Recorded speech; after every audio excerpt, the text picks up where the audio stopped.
Pork importers have vowed to sell the meat at lower prices as long as the government proceeds to slash tariffs on imported pork. Shyla Francisco joins us live from Taguig for more details. Hi, Shyla.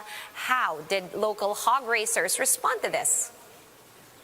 Sean, first, importers have committed to sell headless carcass for 200 pesos a kilo if the government continues implementing Executive Order 128. The EO, which is being contested by both chambers of Congress, lowers the tariff for imported pork in the hopes of eventually tapering pork prices in the market. This could translate to a retail price of 250 to 300 pesos per kilo of imported pork in wet markets, below the suggested retail price. The Meat Importers and Traders Association, or MITA, says an initial shipment of 100 containers with 2.5 million heads are set to arrive in 2 to 3 months.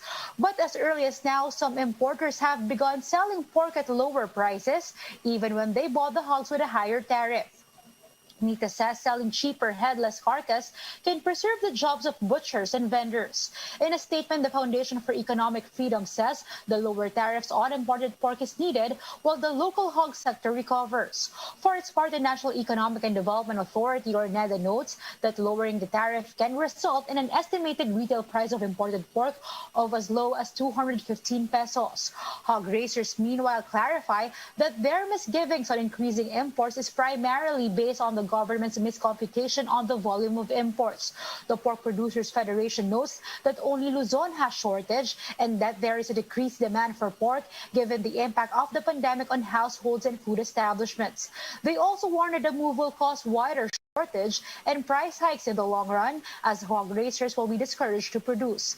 Malacanang reiterates that it will respect the Congress's decision on EO 128.